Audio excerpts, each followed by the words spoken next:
Welcome back, guys. In today's video I just want to have a quick look at the auction house. As most of you know, there's two auction houses in Diablo 3. There's the real money auction house and the gold auction house. Now I'm not going to debate the values of each, but I'm just going to go through the functionality of the auction house. Now the first thing you notice is there's no actual search function as such. You can't just type in Immortal King's armor and it'll go and try and find that for you. That function doesn't exist at this stage. That is by design. That's the way Blizzard want it for some reason. I'm not quite sure why. I would have thought after the large success that is the World of Warcraft auction house that they would have just copied that code across and basically used that functionality out of the World of Warcraft auction house, but nonetheless. So how do you search, you might well ask? Well, so if you want to search for equipment, you come in here, you pick the character you want to search for. At the moment I only have two. I have a hunter and I have a witch doctor, so I'll go with the witch doctor. You pick up what type of item you want. So one hand weapon. What type of one-hander do you want? Do you want an axe, a knife, a dagger, etc, etc. We'll have a look for a dagger. You can break down even further with stats. What stats do you want on the weapon? I'm not going to do that criteria because that'll probably eliminate everything currently in the beta. So there you go. That's how you search for things now. So you can't search by name. You can search by, what do you want to call it? Item slot. That was what I'm going to call it. Don't know if you guys want to call it that, but that's what I'm calling it. So and again, if we just change over to the hunter, we pick up all the items that a hunter can use. So hand crossbows, which of course the witch doctor cannot. There you go. So that's how you find items in the Diablo 3 auction house. Now if you want to sell an item, obviously you come across to the sell tab. Now you can sell straight out of your shared stash or per character. So I have nothing in my shared stash at the moment because we've only just come into this beta. Now unfortunately this does actually include everything you're wearing, so that can be trapping for young players, but there is a built-in safeguard, so I'm currently wearing those. Do I want to sell them anyway? No, I don't. Thank you. Thank you, Blizzard. So what do I want to sell? We'll sell some cloth armor. So click on whatever you want to sell. Sell on mine. Hang on, I'm wearing that as well. Good lord. How about that? We're not selling boots. Right. So you set a price. Starting price $2. Buyout price $10. Remember, this is real money at the moment, or what would be real money if this was live. Listing fee of 15 cents, transaction fee of 65 cents. Now, as you can see, I can put any price in there I like.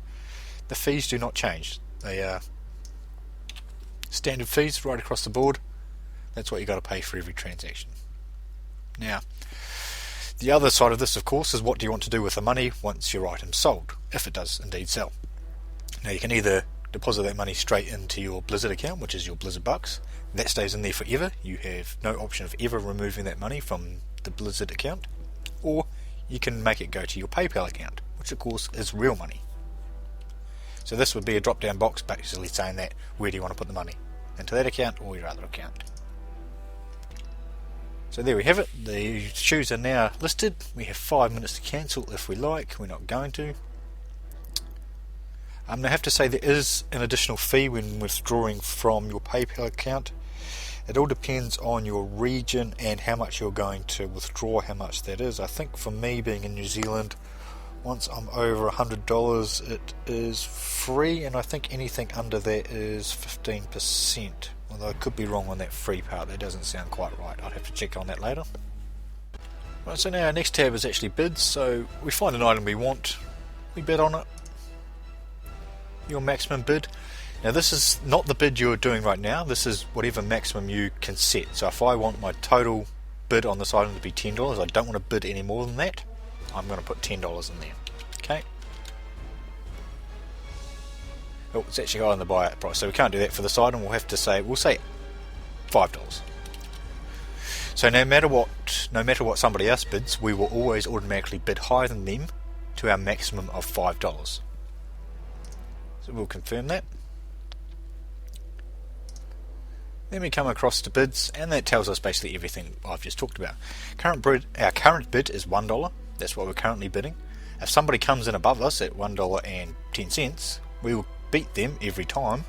I'm not sure what the incrementation is. I'm going to say it's probably 5 or 10% maybe, so maybe we'd jump up another 10 cents on top of them, but I'm not 100% sure on that one. And we will keep doing that to everybody who puts an additional bid on that item until we reach $5. Once you reach $5, if somebody bids above that, we're not going to bid anymore. That's the end of it. But additionally, you can buy out an item straight from here, and you can change your maximum bid at any time. And of course, if we actually do win an item, so we'll just buy out this item, it's going to cost us $10. There we go. So we've won that item. Now it comes into our completed tab. We have two things in here at the moment, or I have two things in here I should say. Some gold that I sold for $3.86, $2,000 worth, and the crossbow that we just bought. There you go. So you have all the details you want, what date you brought it, what the item was, what the transaction was, whether you sold it or bought it, how you bought it, that type of thing. Now the gold auction house works exactly the same way, except obviously you're going to be buying and selling things in gold rather than real money. So that's just a quick introduction to the auction house. I hope you enjoyed it, and we will catch you next time.